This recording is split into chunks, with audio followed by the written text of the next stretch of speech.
Hello, my name is Marcus. I'm the compiler of a collection of therapy quotes entitled 1001 Windmills of the Mind, a collection of quotes taken from what's called the psychodynamic or the psychoanalytic perspective, which long ago, as I understand it, was called philosophical medicine, because this perspective seeks to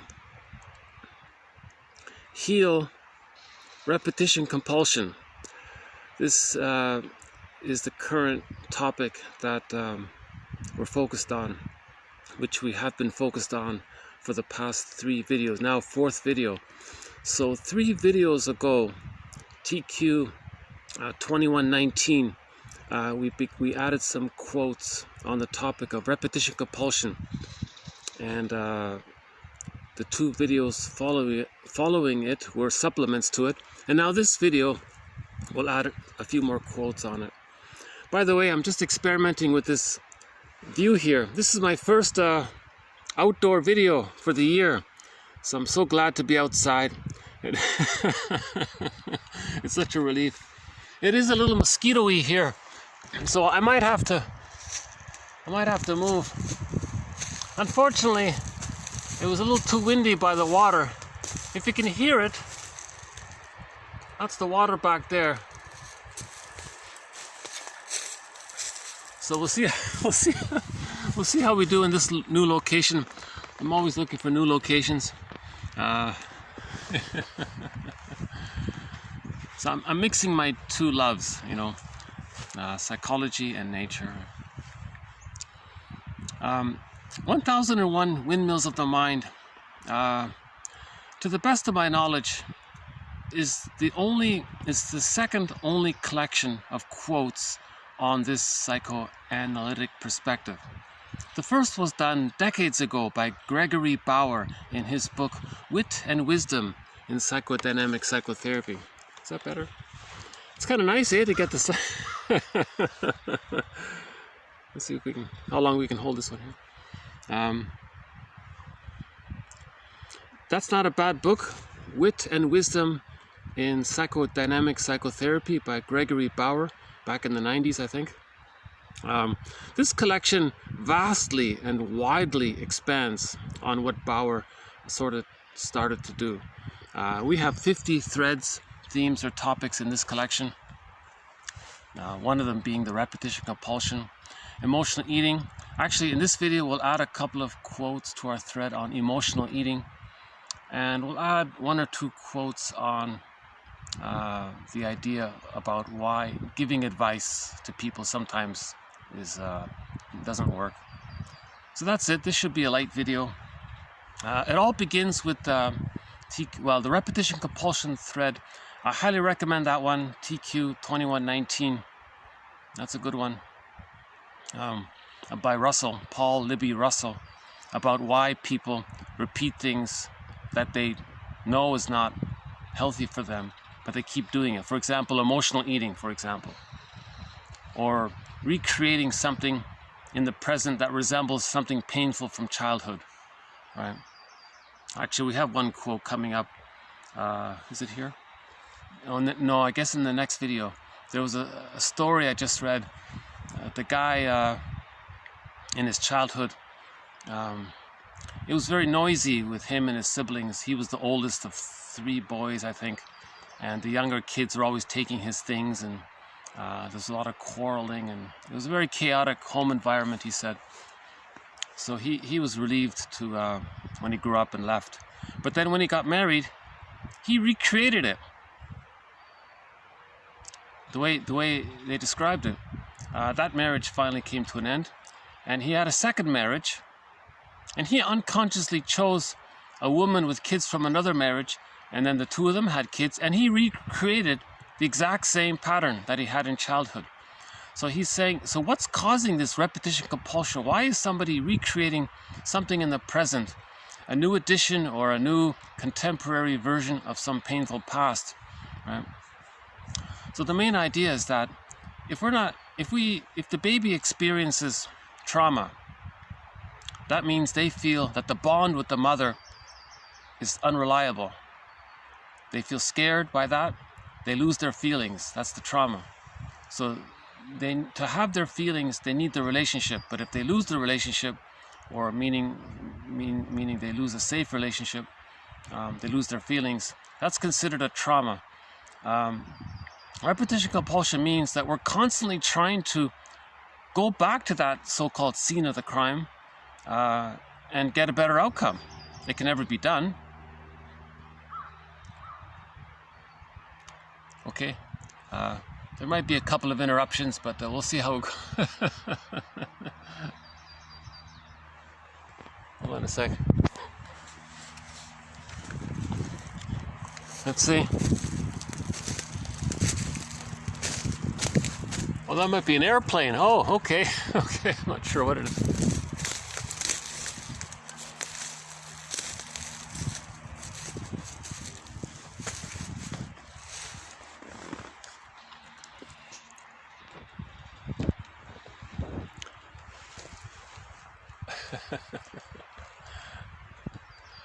Sometimes I have to move 3 or 4 times before I can finally find a place where I can do this straight. So let's see how it goes here. Okay.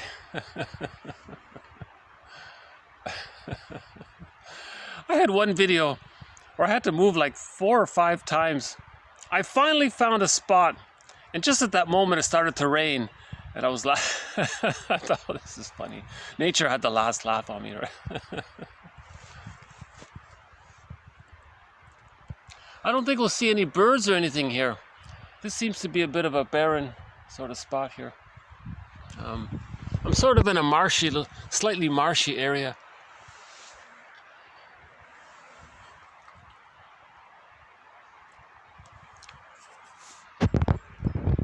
So Russell makes the point that that although we often say that repetition compulsion is about belated mastery, we want to master it later on. So we recreate it in the present in some form, thinking we can be more prepared and master it. Now it never works. Russell said you can have 20 lifetimes, and you won't change it. Right? So the idea is that if we don't remember, we're going to repeat. If we remember, then we don't need to repeat. So repetition compulsion is an attempt to bring up memory, so then we don't need to repeat. It's an attempt to, mourn the loss. Once we mourn the loss, we can move on. We're free. We're emotionally free. But we're not emotionally free if there's a trauma and it's a shock there. It's an open, live psychic wound, psychic bleeding, someone said even. So we have to go back to that place to heal that. We heal it by symbolizing, creating, they call it binding the excitation of the life force. We have to bind it somehow.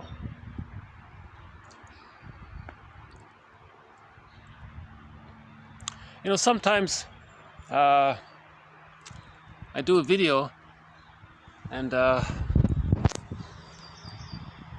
there might be some kind of a construction or something going on. Let's see.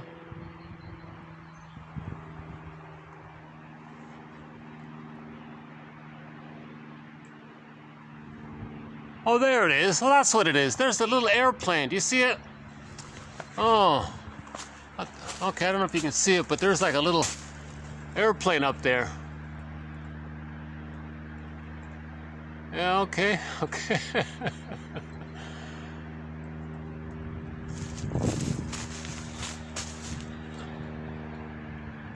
Okay. So that's our first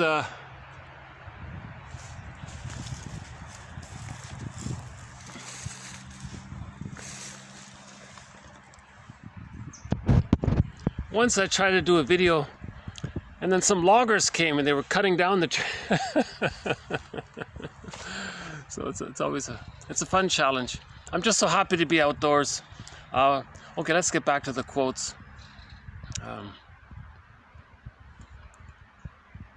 Okay, so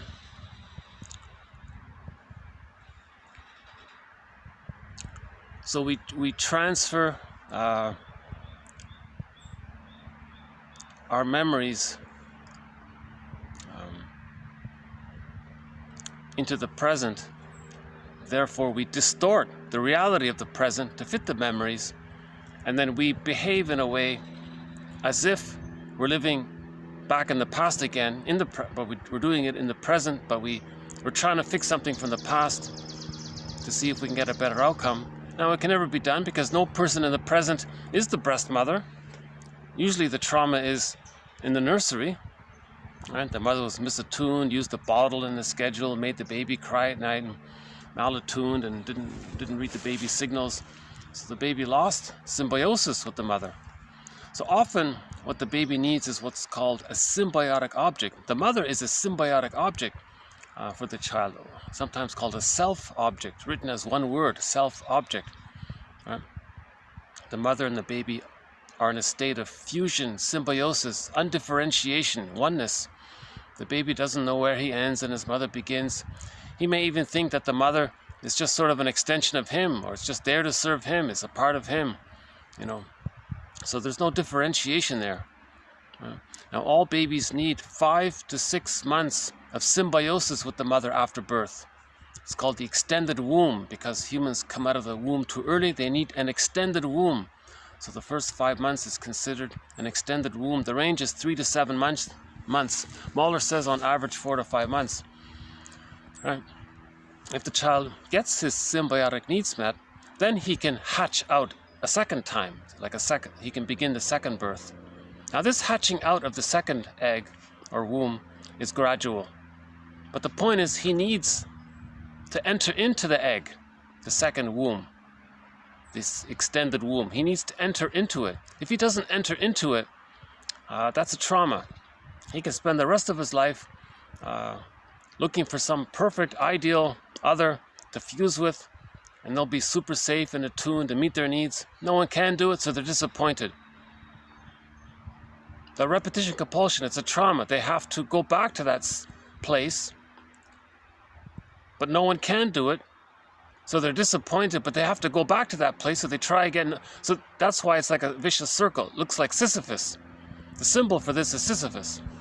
And we talked about Groundhog. I won't do Groundhog Day here, but we spent some time on that movie in recent videos. Oh, hold on a sec.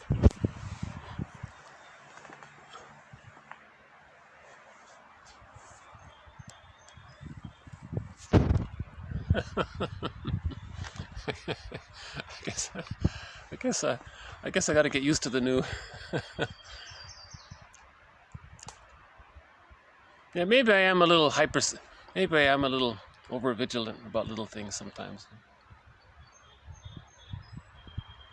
Repetition compulsion.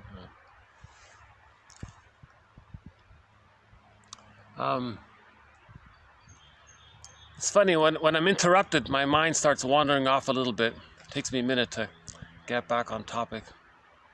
But let's persist.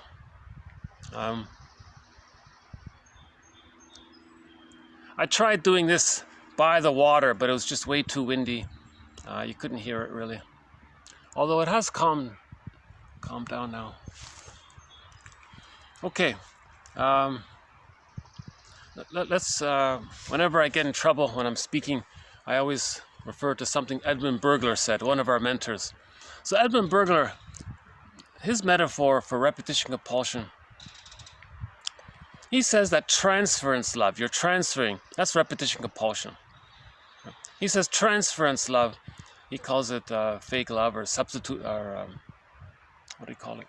It's not real, it's not authentic love. So there's a difference between transference love, meaning you want to get your infantile needs met, versus regular, genuine love where two people make I statements and they share as equals and all that. But in transference love, one person is either identified with the aggressor, they see their unloved self on to the partner, and they want to do to the partner what the mother did to them because they want to communicate what their mother did to them. Or they project the refusing mother onto the partner, and they say to the partner, "Oh, you're perfect, now change." Now they quarrel with them to see if they can get a better outcome through the substitute parent. That's called transference love. And the other partner is doing something similar. So these marriages are very dysfunctional, hostile dependent. It becomes a negative symbiosis. Those marriages become like sour milk, they say. So Bergler says that's not really love, right? He calls that transference love. So his metaphor is that every neurotic is a music enthusiast, but he only has one record, one of those LP records, long playing vinyl music disc records. And he carries that one record with him everywhere he goes. And every time he sees a record player, meaning a new situation, he just replays that one record from the past. He just transferred the past into the present. And it's a broken record, and he's doing it again and again. Right? So to end the curse, okay, back to Groundhog Day, the conclusion was an authentic relationship can break the curse. An authentic relationship. If we have an authentic relationship, we don't need to repeat anything anymore. We're living. But if we don't have any authentic relationships in our lives, we're going to repeat something over and over again because it's bothering us. But an authentic relationship kind of is healing, and we move forward, kind of thing. Right? We're building new structure, building new happy memories, and we're assuming it's an authentic relationship, and how authentic it is, and how brave the two people can go in making I statements to two people feel safe with each other. So they're building new neural networks, that kind of thing, But if they're not building new neural networks, and they're just transferring the old neural networks into the present, they're just replaying the past in the present. Actually, that book by David Rico, I'm not a fan really of his work, but that one book of his is okay. It's called When the Past is Present. Another one is by Jörg Willi from Switzerland. His book is called Couples in Collusion, sort of similar idea. A lot of self-help books talk about this.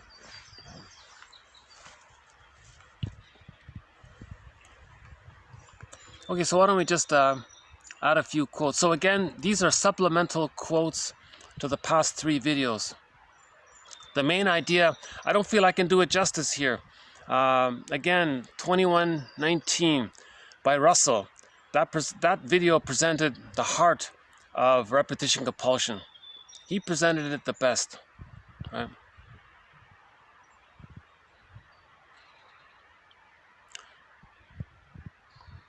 The trauma is a loss of relationship.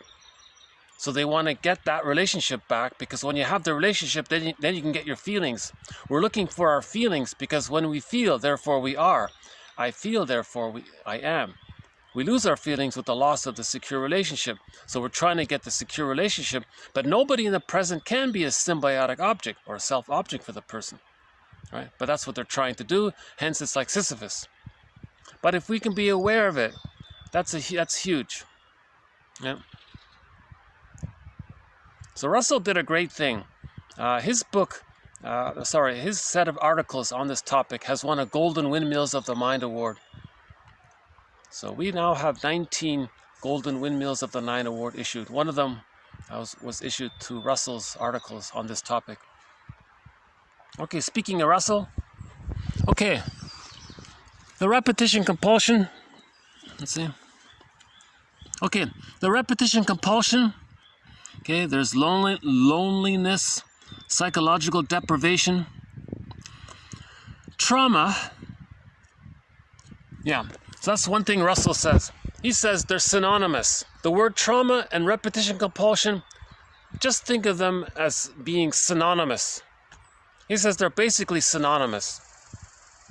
So there's one of his points as well. If you're engaged in repetition compulsion, emotional eating, choosing the wrong partner over and over again, recreating disappointments, that's a sign of trauma. Repetition compulsion is a symptom, sign, signal, symbol. Symbols have meaning. What's the meaning? There's trauma. The meaning, there's trauma, right? So trauma and repetition compulsion are synonymous. Trauma consists of the absence or interruption of a facilitating, containing relationship. So that's just a polite way of saying the breast, basically. So the baby okay, is missing a facilitating, containing relationship. Meaning the mother, the breast mother, and the mother, oh, hold on. Oh, just a crow. Geez, if we're really lucky, we'll see the eagle. Because I think the eagle might be in a place like this, right? Yeah, let's see. Last year we got glimpses of the heron, the Canada geese, some seals, lots of mosquitoes, a couple of bees. I think we had one fox, I think. Some blue jays. But no eagle yet. So let's see if we can get an eagle today. Okay. So containing. So this word containing, holding, it just means the baby is held by the mother. The baby feels held, safe, meaning if the baby has some emotions, the mother can hold it. She can receive it. So the mother receiving the signal of what the baby needs and the mother responding accordingly, that's called containing or holding. All right. The repetition compulsion is the device for discovering and knowing that kind of loss. Okay? So repetition compulsion is the symbol. Symbols have meaning. What's the meaning? The meaning is we lost the relationship, or there was a severe interruption in the relationship, right? Of when the person was a baby in the nursery with their mother, there was an absence. Masterson calls it maternal libidinal unavailability. The mother was misattuned. Now, why is the mother misattuned? Why doesn't she understand the baby's signals? That's a thread. Okay, so I won't go into it here, but there is an explanation described by Klaus and Kennel in their 1976 book, Maternal Infant Bonding and Attachment. They explain why a mother's misattuned. Yeah. Okay, so that's another good one there from Russell. Okay, Martha Wolfenstein says something similar, so we'll add one of her quotes here. The underlying motive of repetition compulsion is one of undoing a past disaster, of recovering the injured sense of omnipotence. Okay, so here's another little added element that we haven't discussed yet. Okay, so the first part we know. The reason for repetition compulsion is one of undoing a past disaster. So we want to go back to the scene of the crime where the mother was misattuned to the baby's needs. So we want to recreate something new that resembles that past thing that we needed, but it can't be done, so we do it again and again like Sisyphus. We're trying to undo that. We're trying to get a better outcome for the past. Right?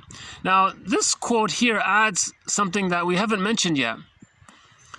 Okay? Repetition compulsion means the baby is in a stage of infantile omnipotence. All babies have infantile. Can we get? Does that work? No? Okay. Hold on a sec. Maybe I can see if I can change this a little bit.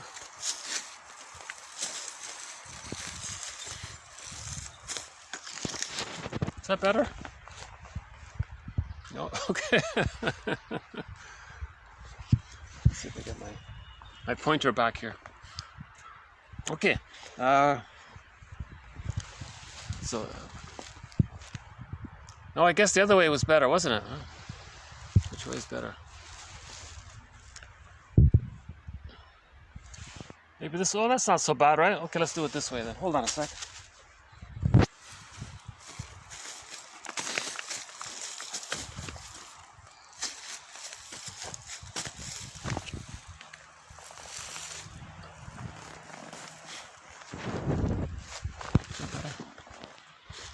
No? Oh yeah, I lost it, huh? Well, that'll teach me a lesson. I should have just stayed where I was, huh? Okay. Okay, hold on.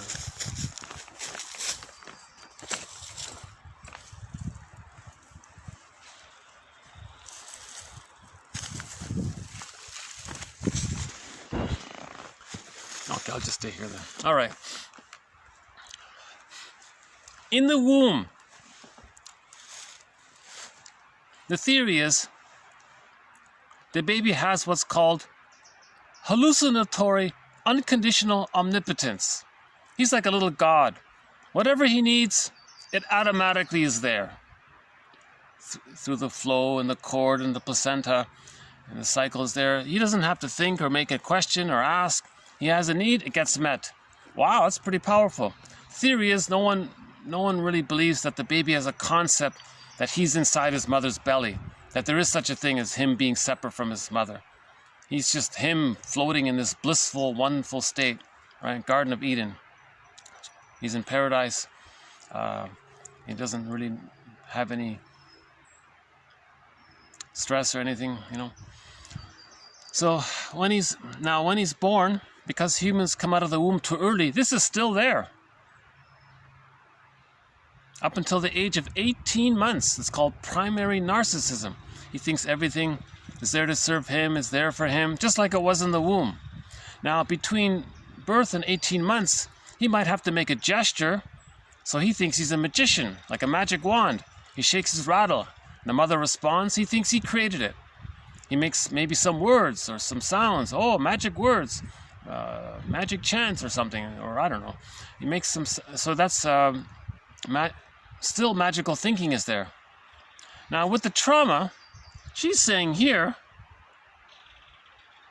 they want to maybe get that, they want to also get that back, because that's where they're stuck. Because in order to lose the narcissism, to let it dissipate naturally on its own, the baby needs to be loved. If the baby isn't loved, what does he have left? All he has is that way of thinking, that it's all about him. It's called taking refuge in the grandiose part self. So every baby has a self, but with trauma, the true self gets put into the bag. The golden ball gets put into the unconscious bag, Robert Bly's metaphor. So what does he have left? He only has the grandiose way of thinking. The grandiose. Is that better? Why am I fussing about the lighting here? It's no big. The lighting's not. Never mind the lighting. Who cares about the lighting? The quotes are posted below. That's the important thing. Nobody on the planet is talking about Paul Libby Russell's material, and he offered such an amazing art. He has some amazing articles. You know, most of Edmund Burglar's work hasn't been digitized, but we have it here in 1001 Windmills of the Mind. There's the book by Hawes hasn't been digitized, but we have his quotes in here. So 1001 Windmills of the Mind is preserving a lot of excellent material, just in case the material doesn't get uploaded somehow. That worries me, you know. That Hawes book, for example, might have been the last copy of it. You know, a lot of good stuff is being lost. Russell's articles. Thank goodness somebody posted them online, right? Okay. So all that's called taking refuge in the grandiose part self. Okay. So that's why he thinks everything is about him. Now remember, the fusion is still there. He's still blurred with the mother. Now the mother is this giantess in the nursery, this omnipotent, all-powerful, grand, almighty woman or something, right? Now he's one with that. And he's stuck there. That's called the narcissistic pattern. Those with this pattern think that they're so important, everything's about them. That's the baby's stuck there, right? Again, with a secure attachment style, this dissipates. Oh, there's a bird here. No.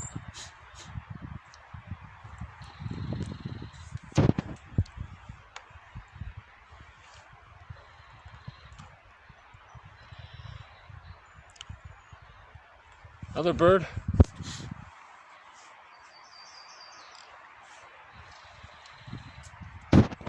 You know what just popped to mind?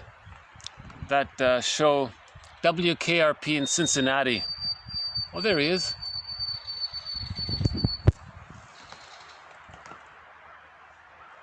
Somewhere, okay. In that comedy, WKRP in Cincinnati, they did a sequel of it called The New WKRP in Cincinnati.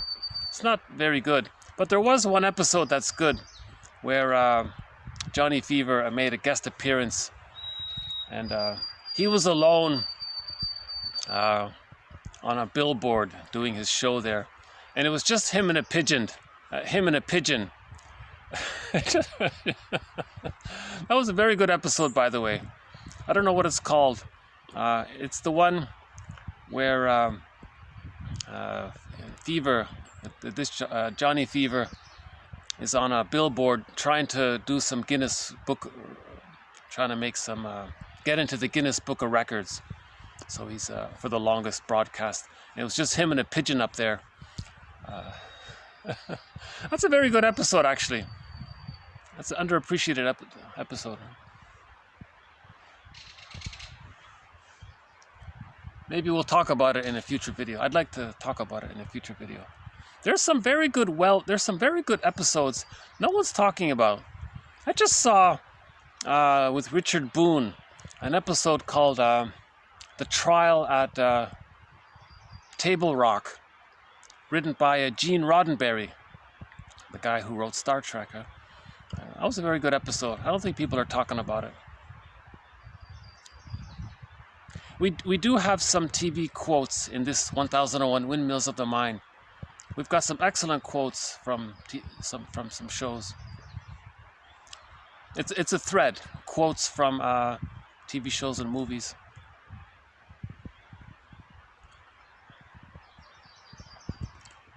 Okay, I have a lot on my mind today. Yeah, I'm very distracted today. Okay,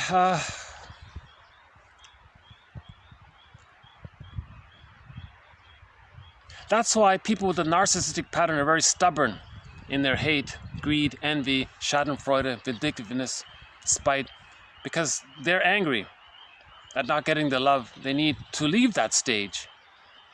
To not be able to progress through the canal would be very frustrating for a baby. So let's say in the birth canal, if the baby got stuck there, he'd be very angry and scared. Similarly, there's a second channel between birth and 3. The child has to go through what's a second birth canal for the psychological birth. Okay, so the first stage is from birth to 5 months, the symbiosis. Then he begins to hatch out, right? Called practicing. He begins the differentiation process. And then there's rapprochement. And there's creative play, communicative matching. And then by the age of 3, he can achieve the psychological birth. But if he's stuck in there, he's going to be angry, right? Just like an actual baby would be scared and angry if he was stuck in the physical uterus. Psychologically, a similar thing takes place analogously if there's stunted development between birth and 3. The narcissistic pattern, they have arrested development prior to age 18 months, right? Because in the narcissistic pattern, the mindset is, I'm okay and you're not okay. But what they're talking about is the mother was always seen as okay, and they've identified with her. They felt unloved and shamed. They felt not okay. And when something's repressed, they see it onto others. So when they say, I'm okay, you're not okay, they mean themselves seen onto others. That's a whole topic by that. I won't go into the narcissistic pattern. But whenever there's a fixation, the person is going to recreate where they're stuck and live where they're stuck to see if they can loosen it up and get a better outcome. But their demands are very unrealistic. Nobody can be the breast mother in the present. So they're repeating it, so they're stuck in that pattern that they created wherever it took place between birth and 3. So we're talking about an insecure attachment style. Again, all theory, 30% of what you're hearing, some percentage of what you're hearing is wrong. Like Robert Bly says, it's up to each reader of these quotes, or possibly there might be one view. If my video has maybe 10 views, the total watch time might be 0.01 seconds. So I still don't have any viewers. I think one person watched maybe 1 minute of one of my or 2 minutes. I'm just happy to get these quotes out there, and if by chance my rambling is of some help, that's great. But I know my delivery is very imperfect. Okay, so that's her point here. Okay, the underlying motive of repetition compulsion, the reason we repeat like Sisyphus over and over again, right? Either we repeat and don't remember, or we remember and stop repeating. The reason we're repeating, okay, is because we want to learn that we lost the love that we needed, and we want to go back to that because we want to undo that past disaster. Also, we want to recover the injured sense of omnipotence. Okay, so if we can get an authentic feeling that it was safe, that we felt safe as a baby, then we can lose it. But a person doesn't have it, so they have fake omnipotence. So people with a narcissistic pattern have the illusion that they're a little god, they're so important. They never experienced a genuine time in their lives when it was safe to feel that the world was their oyster. They never even had that opportunity. So now they're forcing it in the present, you see? That it does not turn out that way is due not to intent but due to miscalculation. What was to have proved a rectification of the past becomes a repetition of the same misfortune because of the faulty relation to reality. So she was saying here, so why doesn't it work? If a person replays, if a person, let's say a woman's mother was very narcissistic. So let's say she marries a man who's very narcissistic and she manages to control him or something. Why wouldn't it work? It doesn't work because you're distorting reality. You see? That man is not the mother. You see? So that's her point here. She's distorting reality here. A faulty relation to reality. The husband isn't her mother. The impervious clinging to the infantile omnipotence, fake omnipotence, right, leads to the underestimation of warning signs which are perceived but disregarded. Right? So the woman might say, oh, that man there, he's not my mother. But she'll ignore that reality because of her omnipotence. She's going to make whatever she wants happens. She's so powerful. She's going to make him be a good mother. She's ignoring reality because she still has that fake omnipotence. She never lost the authentic omnipotence. So she's clinging to a fake omnipotence because she's taking refuge in what the baby sort of thought at that time, kind of thing. Thus, paradoxically, the denial of reality, the denial that an unbearable loss could have taken place, okay, meaning the woman should realize that the husband is not the mother, so she can't accept that, right? So the denial that an unbearable loss could have taken place entails exposure to repeated losses, so she can't mourn it. You see? So here's another problem with all this. Repetition compulsion is about complicated grief. They can't mourn it. In order to be able to mourn the loss, a person needs love to have the psychological equipment, structure to mourn losses. Now, what is the psychological equipment? It's called differentiation. It's called whole object relations. There's a memory when the child felt loved, he could be himself. A memory that the mother was safe to be with, and there's separation there. That psychic structure allows a person to mourn losses. But if the person is still fused, they can't mourn losses, because in fusion, right, the baby and the mother are one. If that's the structure, that's the template, that's the stencil, that's the working model that they refer to. If later on there's a loss, to mourn to accept the reality of a loss of somebody, they refer to that structure. The structure says that the other is them. So they can't mourn losses because it feels like they're mourning themselves, but they can't do that. So that leads to melancholia, because if you're angry at the person or sad at the person that they're leaving, that's directed to yourself, because the other is a part of you. So that leads to melancholia, pathological nostalgia, complicated grief, aggravated grief, chronic sorrow. That can lead to emotional fatigue, burnout, nervous breakdown, etc. Several other phrases for it. Right? Derailed grief was another one.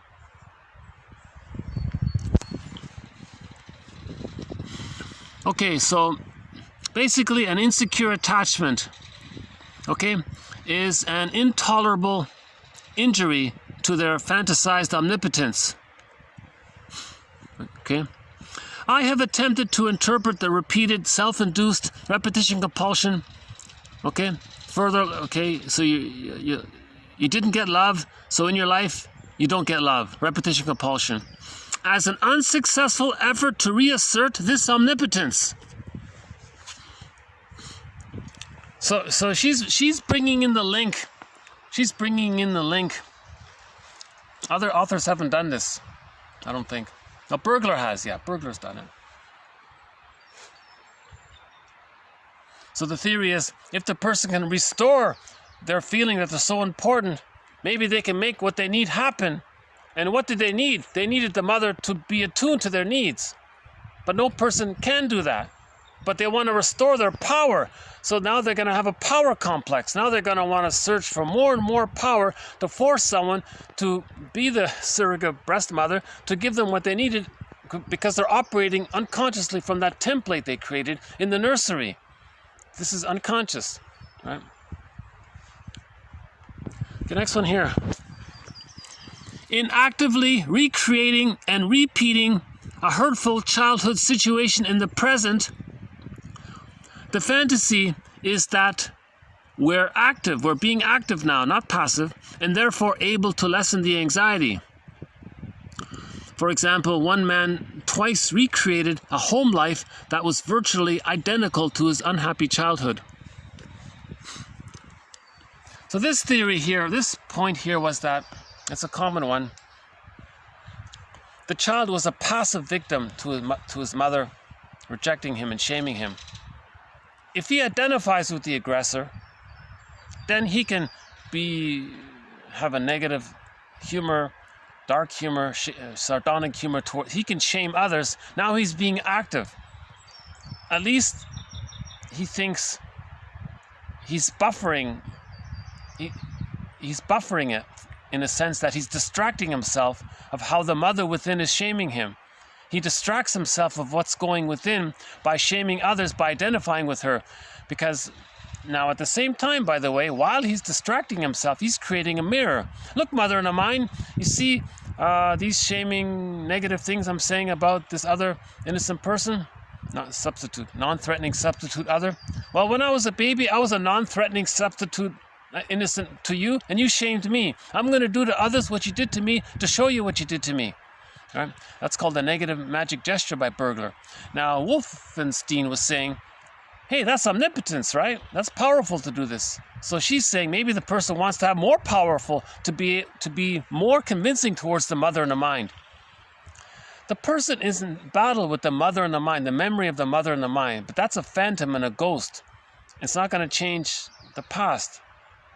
The phantom and the memory of the mother in the mind is not going to get the message, fly out of his mind to where the mother was, communicate the message to the actual mother. The mother gets a huge revelation, picks up the phone and gives an apology and correct the relationship or something. It's not going to happen. Nor are they going to travel back in a time machine to change the past, those kinds of things. So the person is in battle with the mother in the mind. The memory of the mother in the mind. And the memory of the mother in the mind, it's continuously shaming them. To distract them from feeling belittled within, they're going to belittle others. So now their attention is outward. At the same time, they're saying, look, mother in the mind, you're belittling me within. And I'm doing to others to show you what you did to me and what you're doing to me still within in my memory. Could you stop it? Could you change your ways, please? Right? But he's talking to a ghost. So that's repetition compulsion. He needs to heal. The repetition compulsion is the need to heal, but you're replaying something whereby nobody in the present can travel back in a time machine to correct that. So the idea is to just be aware of this right? Okay. Next one here. Okay, symptoms are originally misrecognized as having no past, right? So repetition compulsion is a symptom of trauma, right? So repetition compulsion, people don't recognize it. People don't recognize it as having any kind of past, that there's no meaning to it. They just say, people say, oh, well, that's just fate, and they shrug their shoulders. Just fate, something you can't explain. No, fate is synonymous. Fate means repetition compulsion. When people use that word fate, they're talking about repetition compulsion. They're talking about trauma. Fate means trauma, right?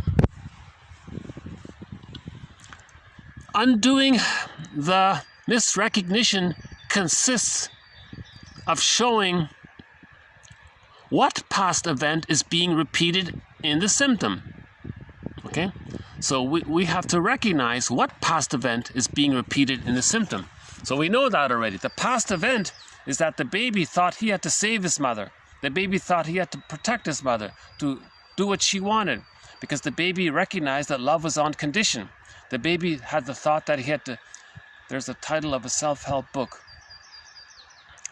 The title is, Do I Have to Give Up Me to Be Loved by You?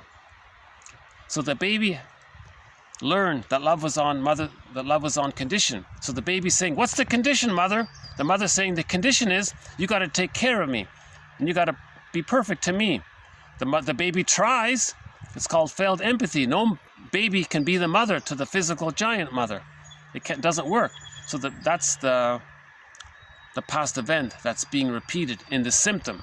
The repetition compulsion is replaying that false, impossible situation that the baby was put in. The baby cannot be a mother for the mother. Hence the repetition compulsion. He's trying to, again and again, but it can't be done. So there's another way of thinking about repetition compulsion.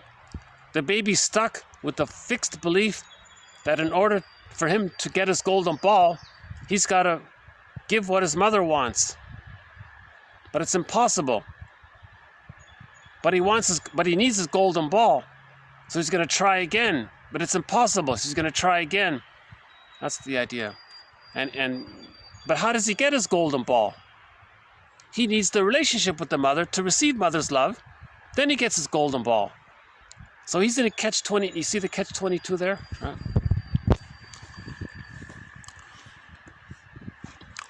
Okay, transference and repetition compulsion and trauma are pretty much synonymous. In psychoanalysis, every beginning is a repetition. So because there's a new relationship, so you're going to repeat the past relationship in the present.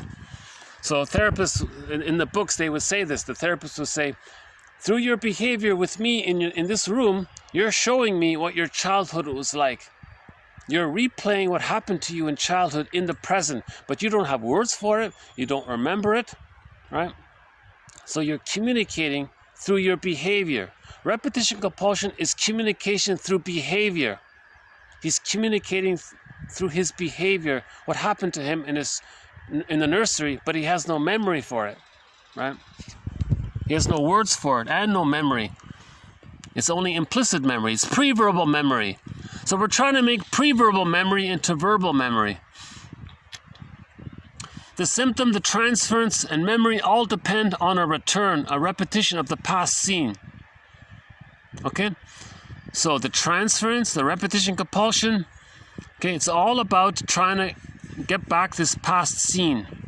The very idea that the symptom as a symbol is meaningful relies on its being identified as the return of a past scene or desire. And in yesterday's video, we had a quote about, why doesn't the person know what he wishes, what he wants? Because there's too much pain associated with it.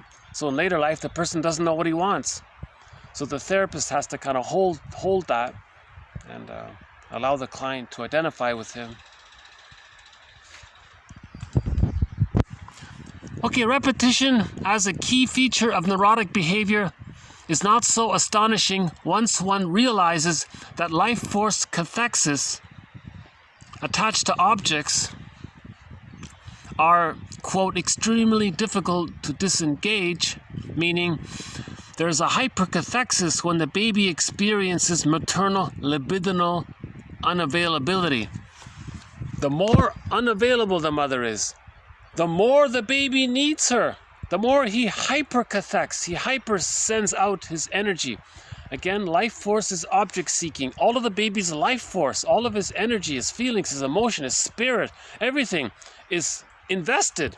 They use the word investment. He invests it into the mother. It's given into the mother. He feels empty and depleted because he put everything about himself into the mother. Right? Because he has to have the attachment and the return from the mother. You know? That's the trauma. The mother didn't return. There was no return for the baby. The baby gave everything. Do I have to give up me, mother, to be loved by you? The baby gave everything up to the mother and it got no return. That's a trauma. He's stuck there. So he's recreating that scenario where somebody in the present can, right? I'm starting to be repetitive here. Repetition as a key feature of neurotic behavior is not so astonishing once. Oh yeah, we just did that one. Okay, one more here. In order to repeat, we must ignore just what it is that we're repeating. Right? So this is unconscious. We're not aware of why we are repeating it. So in emotional eating, you're not physically hungry, but you're opening up the cupboard and reaching for those cookies. You're not remembering why you're doing it. You're not remembering the call for unmet love, the need for love. You're not remembering that when you were a baby you needed love. You're just doing it. But the doing is the communication of that. Emotional eating means you're looking for the lost love you didn't get. It doesn't work. It's Sisyphus. Now why, right? The cookie is not the mother. Why it's a trick, because the cookie, sugar, salt, and fat tricks the mammalian brain to send the person serotonin. Now, when the baby's safe with the mother, he gets natural serotonin from the love. Then he gets the memories, so he has a natural thing going on. So he feels safe within already with the serotonin through the memories. But the person doesn't have those memories. So all he does is eat cookies to trick his brain to send him serotonin. Now, the body metabolizes it very quickly, so it's gone. It didn't work. The cookie didn't heal it. So that's called emotional eating. Emotional eating is the repetition compulsion of the trauma of not getting that love, and you're thinking you're still trying to get it. So you're projecting the need for mother's love onto the cookie. It's seductive because the cookie sends the person serotonin. So you think there's a promise. The cookie offers this promise of love. You're not physically hungry. It's not about physical hunger. It's about emotional needs, right? We repeat when we are in ignorance as to the cause of our desire. Okay? So if we don't remember and we don't know and we don't think about it, we're going to repeat. If we know about it, we can pause a little bit. We can make some corrections slowly. Repetitions occur when traumatic experiences have not been assimilated. Right. That's a nice way of saying we haven't mourned the loss. It's very difficult to mourn the loss because you need mother's love to have the capacity to mourn losses, but you never got mother's love to be able to mourn losses. So how do you mourn the loss of not getting mother's love? You're in a catch-22. That's called complicated grief, aggravated grief, and so on. The person can't mourn losses later on. They can become a curmudgeon late in life.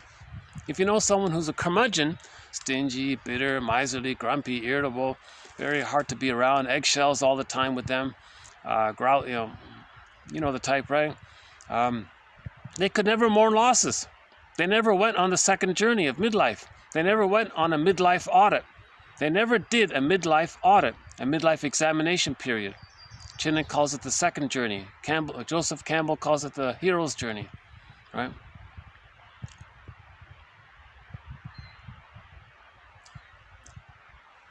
Okay. Then we can just take a little stretch here.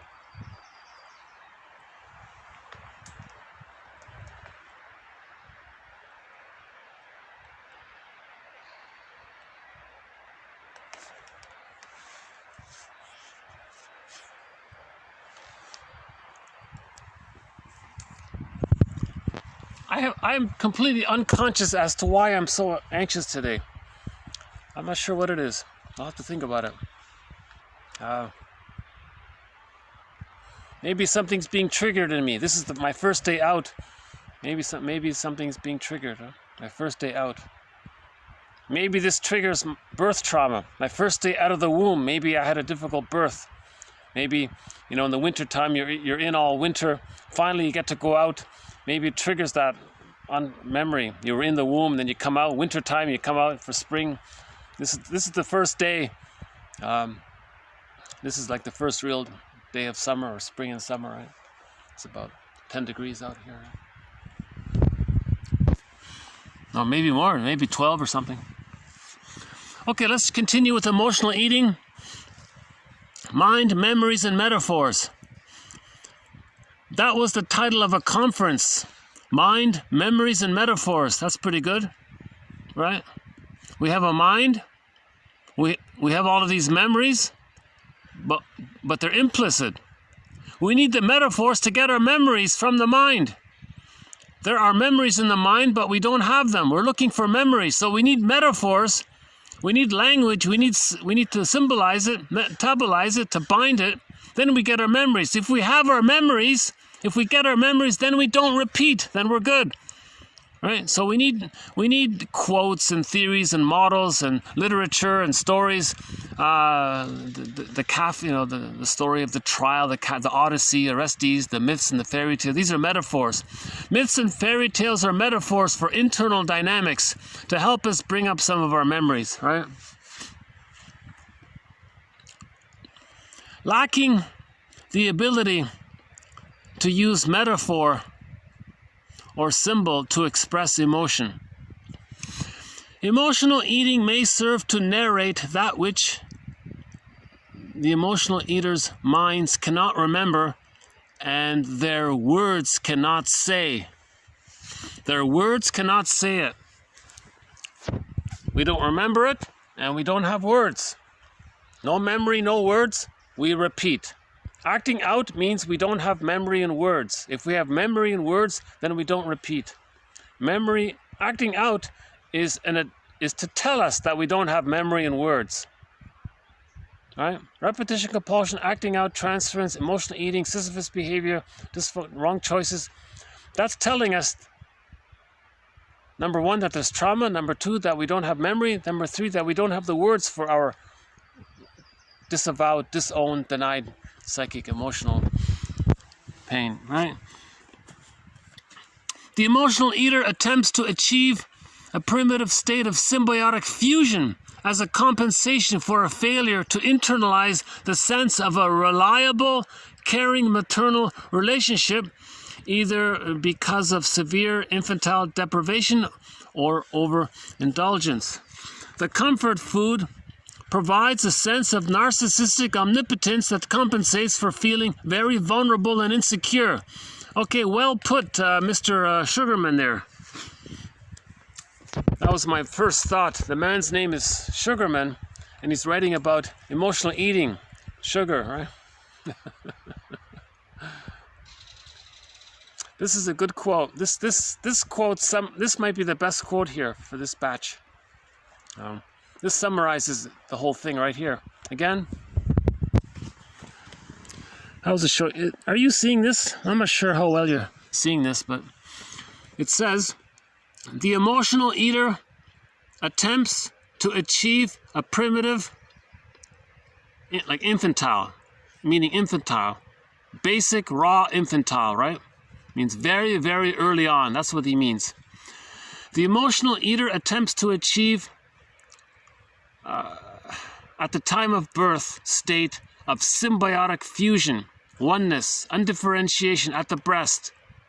Okay, so the emotional eater is trying to go back to the fusion at the breast to compensate for a failure to be able to have memories of a mother who was reliable and caring.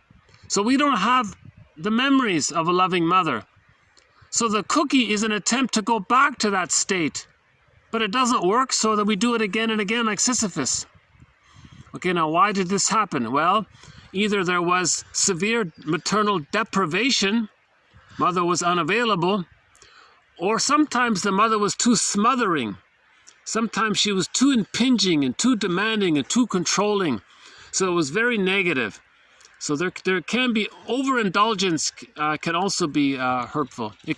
In other words, the mother maybe used force feeding or something, who knows.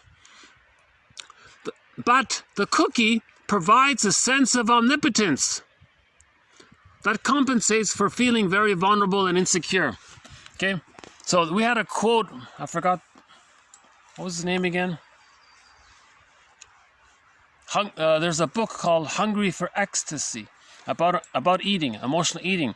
He said, the muffin is like a magic wand. So a person opens up the package.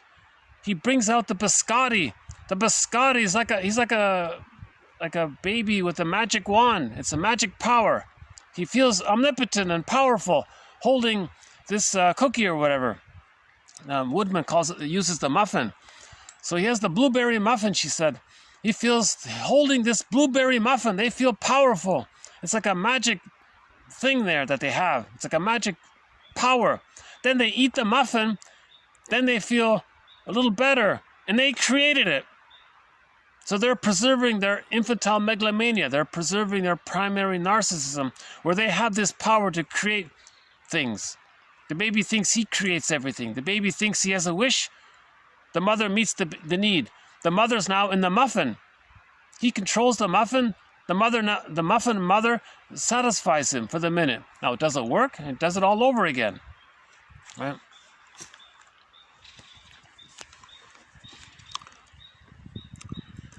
Okay, next one here. Comfort food reliance as representing the emotional eater's longing for a return to the oral dependent relationship with the mother. Okay, so that's the breastfeeding time, right? To regain the illusion of narcissistic reunion. Okay, back to the Garden of Eden.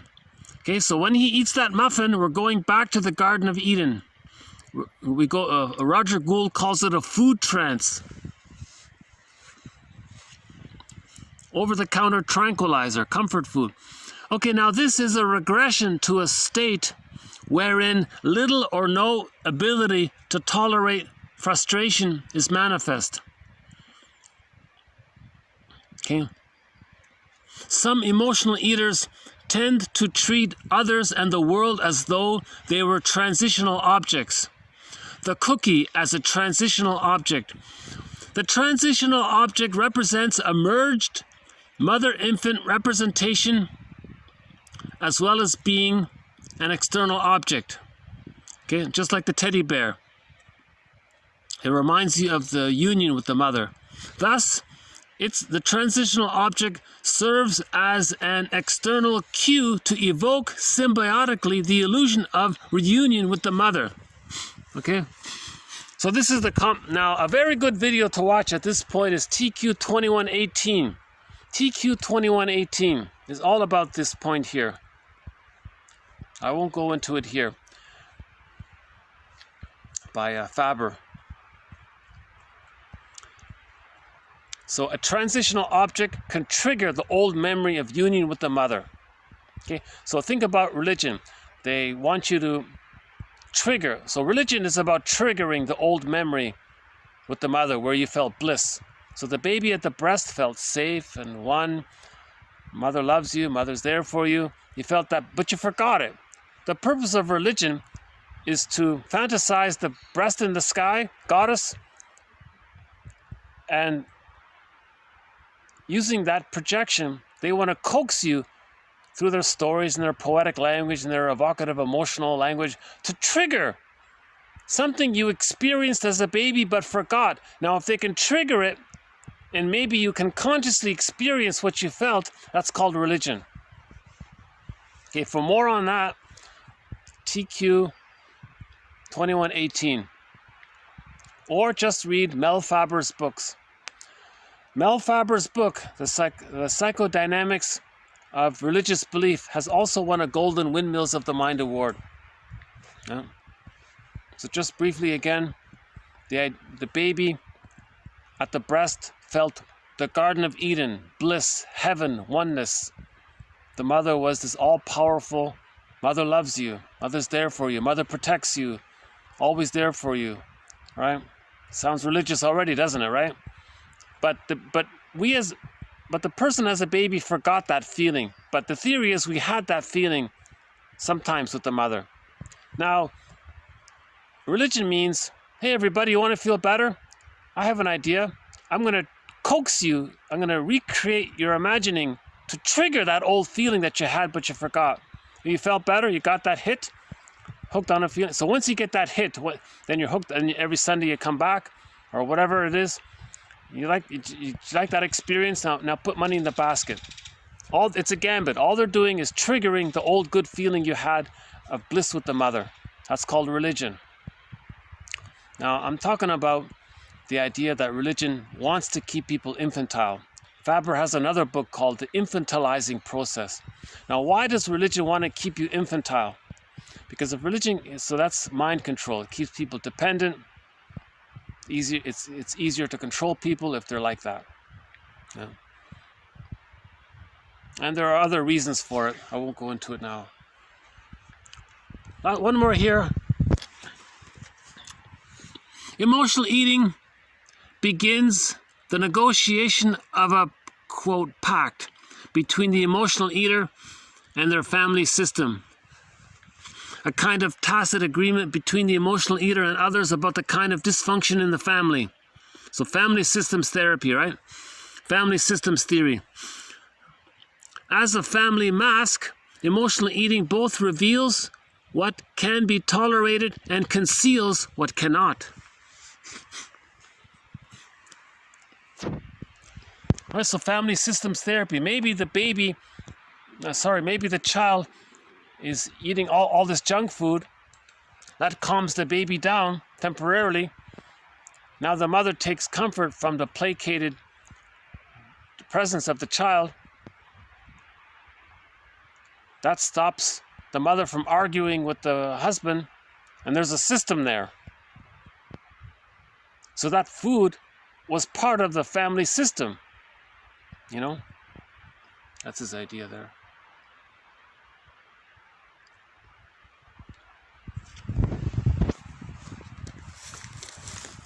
Hold on a sec.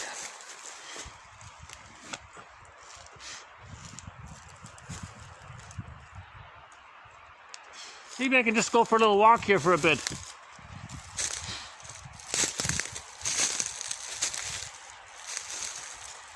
Maybe I can show you some of the water. Hold on a sec.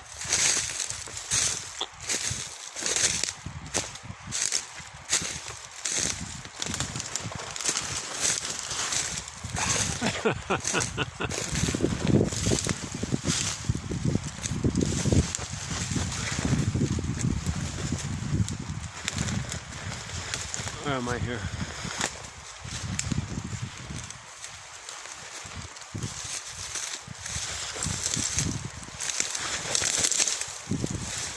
Oh, a little swampy here. Oh, there it is in the distance.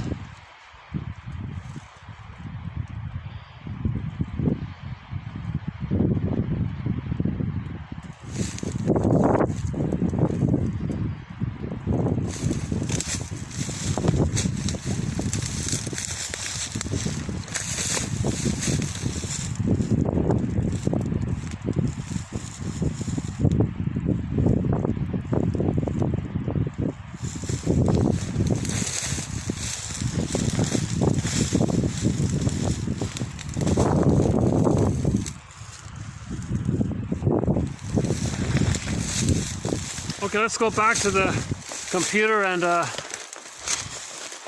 just start to wind down this video here.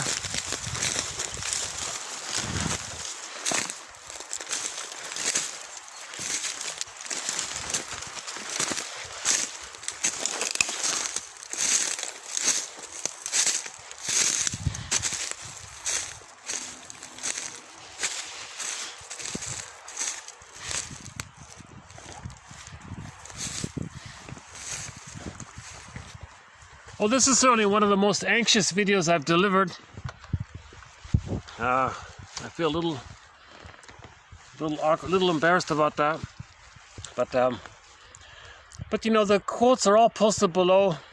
I keep telling myself this is my real purpose. This is not a vanity project. I don't want to look too badly, but you know. But anyways.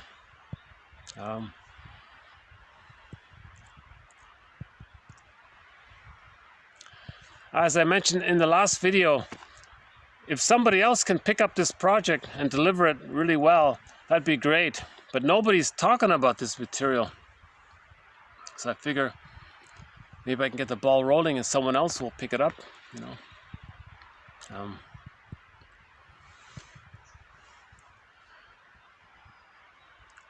What would be a good song to play here? And now, please welcome back to the stage. Okay, hold on a sec. No, we haven't played Love Hurts in a while.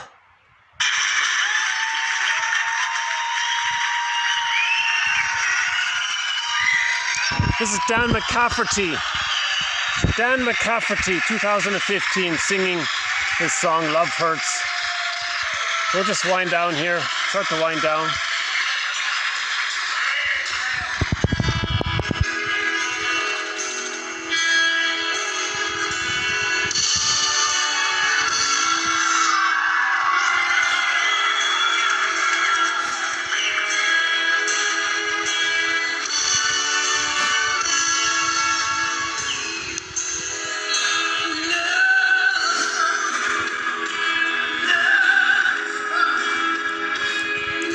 Okay, in this painting here, called Stepping Out by Roy Lichtenstein,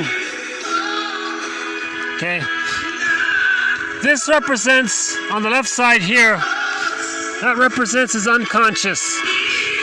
He has some memories in here, okay, where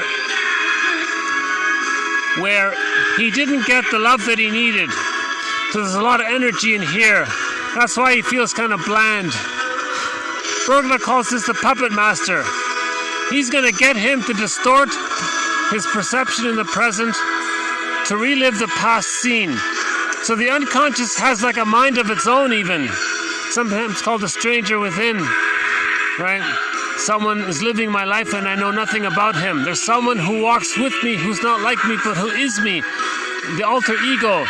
In literature, it's the motif of the double. Okay, so he's not aware. That's why it's called. That's why it's split here. It's repressed.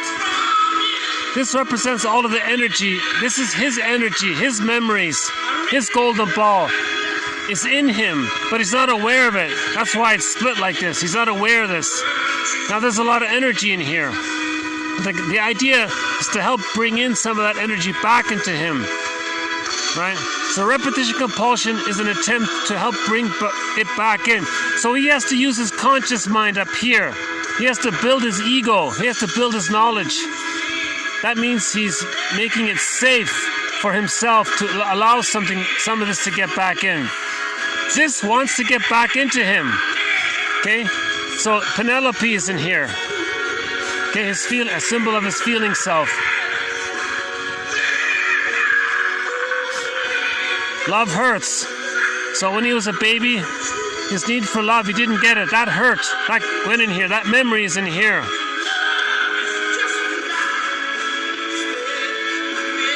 Now he's engaged in repetition compulsion because he's going to expect something that's impossible in the present, and it doesn't work. But that's sort of that's the way this is communicating to him. This is communicating to him by getting him to repeat something that he forgot. Then he can be aware of it. Then it can go in. And the feelings can go into him.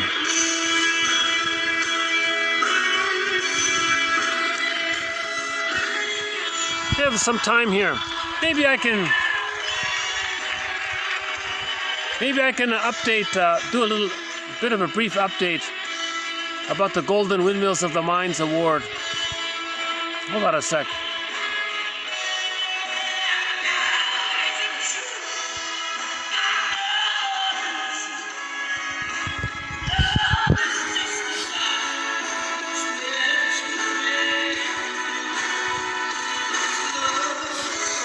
Okay. I'd like to update our list here.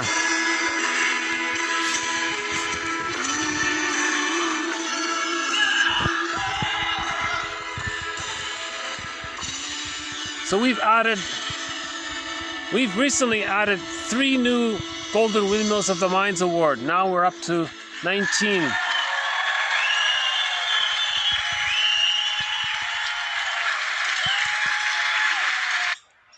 Waiting for the Moon? Okay, we'll play the song Waiting for the Moon in the background here. Okay, let's update this here. So now this is in no particular order, but the following. Okay, these 19 have won Golden Windmills of the Minds Award. How's it showing up here? Sorry if you can't see it too well. Okay, there's a comedy film called Bob and His Enlarged Amygdala. This is an excellent home movie about the amygdala. At the edge of a wood. Okay, it's on YouTube. This has won a Golden Windmills of the Mind Award. Very informative about the amygdala. When the more trauma there is, the more enlarged the amygdala becomes, and that's a problem. An overstimulated amygdala, that's a symptom of trauma. We're trying to soothe the amygdala. If we build the ego, the amygdala will calm down.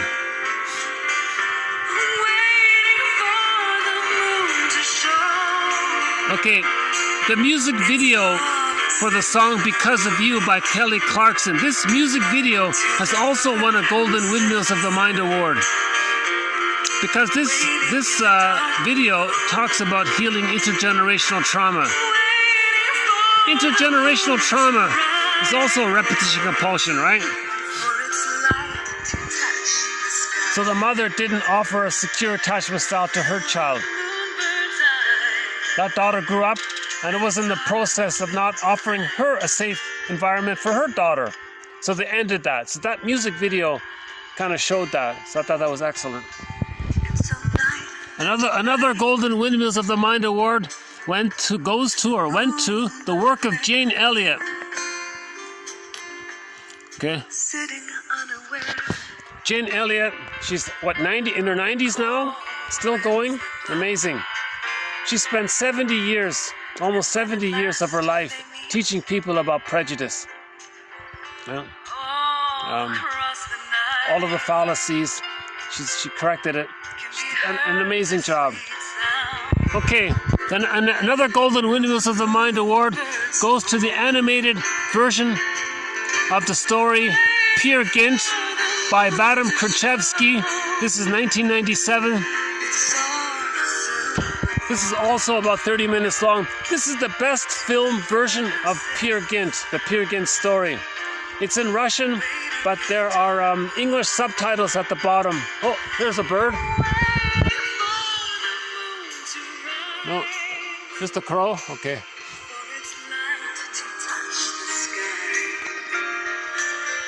This song is about a bird, right? The moon bird. Right, so the Peer Gynt story about the narcissistic pattern. See, in the story of Narcissus, he was staring at his reflection in the pool of water, and his soul, his feelings was echo. It was disembodied. It was outside of him, right? And he ignored his feelings, right? And Peer Gynt, it's sort of similar. There was the Solvik character, and Peer Gynt ignored Solvik. He admired her and all that, but he couldn't relate to her. He ran away from her, you know. The story of Peer Gynt is a thread in this collection. Mosquito. The mosquito is one of the companion animals. Actually, it's been pretty good here today. Yeah, not too many mosquitoes. The mosquito is one of the companion animals in this series. Okay, next one. Okay, the Odyssey. The TV miniseries, The Odyssey, starring Armand Assante. This is the best film. Another thread is the story of Odysseus, the Odyssey. The best film version of the Odyssey is the one starring Armand Assante. An amazing soundtrack, by the way, that one there. Okay, Robert Bly's audio collection, The Mythopoetic Movement. Okay, all of the audio by Robert Bly, minus his poem. Forget about the poems, not so much that. Everything about psychology. Okay, the story of Iron John, sibling society, his audio collection about the shadow, and audio collection about shame, giving the gold away, that one there. Okay, the masculine road. Okay, Ursula Le Guin's rendition of the Tao Te Ching. I thought she did a very good translation of the Tao Te Ching. We have some quotes from this from the Tao Te Ching. Okay, Paul Gray's book, The Ego and Analysis of Defense. Okay, The Ego and Analysis of Defense. You know, Paul Gray makes a very good point. He says, you don't necessarily have to offer too many interpretations. Just notice when you activate a defense mechanism. Just notice that moment. So when a feeling arises and then you can't accept it and then you jump to eat a cookie, catch yourself in that moment and talk about it, and just stay there and talk about it. Just pause and see what comes up and free associate at that moment and try to symbolize the feelings around it. Because that's why we're jumping for the cookie, because anxiety's coming. All defense mechanisms are there to quell anxiety. So catch that moment. So he emphasizes this point. Right? Okay, Henry P. Laughlin's 2 books, The Neuroses and Mental Mechanisms. Now this phrase, mental mechanisms, he means defense mechanisms, operations of the mind, maneuvers of the mind. These 2 books are excellent by Laughlin, Henry P. Laughlin. Okay, the next Golden Windmills of the Mind Award went to Philip Bromberg's trilogy on disassociation. His 3 books are Awakening the Dreamer, Standing in the Spaces, and The Shadow of the Tsunami. Those 3 books, okay. Alan Chinnon's 4 books are, okay, his 4 books on midlife tales or middle tales. Okay, so Chinnon offers psychological commentary and interpretation of 50 fairy tales related to the midlife audit, to the midlife period. Okay, Once Upon a Midlife, In the Ever After, Beyond the Hero, and the 4th book is called Beyond the Princess, but they changed the title. Now it's called Waking the World. That's mainly, so Once Upon a Midlife, In the Ever After, Beyond the Hero, and Waking the World. Those 4 books are a compilation altogether of 50 plus middle tales, fairy tales, elder tales, right? For the midlife audit. It's similar to Iron John, but mini versions of Iron John. There's some excellent tales, amazing tales. The King and the Ghoul, that's a great one. Go I know not whither and bring back I know not what. That's a great one. Those 2 are in Beyond the Hero.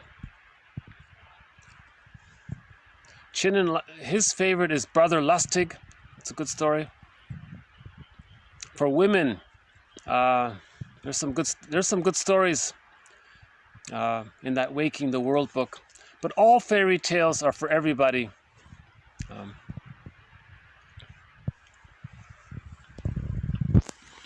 The Search for the Real Self by James F. Masterson. Okay, this is an excellent introduction to object relations theory. Masterson is also one of our mentors. So 1001 Windmills of the Mind. is mainly based on object relations theory, as explained by Masterson, Melanie Klein, Margaret Mahler, and William Fairbairn, and others. The next one goes to the book Our Inner Conflicts by Karen Horney. Another one of our mentors, Karen Horney. The Cry for Myth by Rollo May. That's a good book. The comic series, Psychoanalysis. Okay, so in 1955, there was a comic book came out, a comic series came out called Psychoanalysis, Tales of Inner Turmoil. People searching for peace of mind through psychoanalysis. 2 years ago, February 2020, they reissued the complete run of psychoanalysis and put it into a book. It's also available online.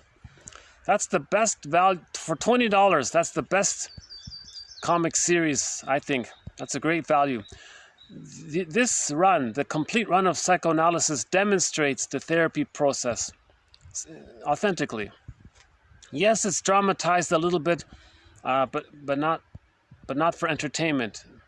They preserve the educational value of it. It teaches psychoanalysis. So this comic has won a Golden Windmills of the Mind Award. As mentioned earlier, Mel Faber's book, The Psychological Roots of Religious Belief, that has won a Golden Windmills of the Mind Award. Also mentioned earlier, Paul Libby Russell's articles on the repetition compulsion, that has won an award. Loretta Bruning's trilogy has won an award. Okay, so she has 3 very easy to read introductory books. One is called Meet Your Happy Chemicals, about serotonin, oxytocin, and dopamine mainly. That they changed the title of that book, but originally it was called Meet Your Happy Chemicals. The other one is called Beyond Cynicism, and the other one is called I, Mammal. Those 3 books as a bundle, that has won the Golden Windmills of the Mind Award. And lastly, the painting I showed you earlier, okay, Stepping Out by Roy Lichtenstein. So this painting has won a Golden Windmills of the Mind Award. I've referred to this painting maybe 20 times so far. That's been a very helpful painting all throughout. It quickly describes the idea of the unconscious. This is an immediate visual depiction of the fact that we do have an unconscious, that there is such a thing as an unconscious. This is the unconscious. There's a lot going on in there. It's the puppet master. It tells him what to do, and he doesn't know what he's doing. You got to have a relationship with him. You got to have some kind of dialogue here, right?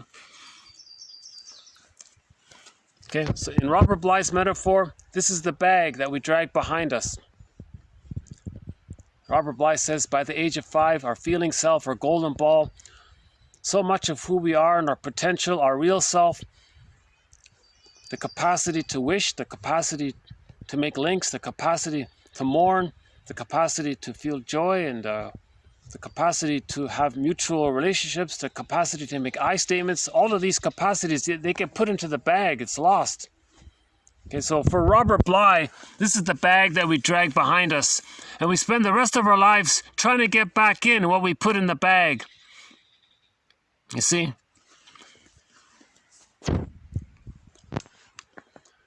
So that's 19 awards, yeah. We'll be adding more further awards as well. It's calmed down here all of a sudden. Yeah, okay. Or maybe I've calmed down. Another little stretch here. What do we got this way here? Hold on.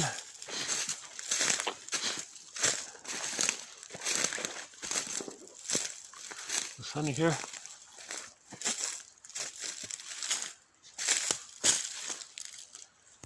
No bird? Any birds?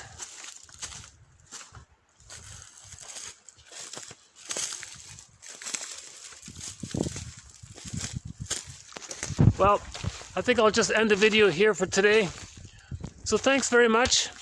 This has been TQ 21. Hold on. 21.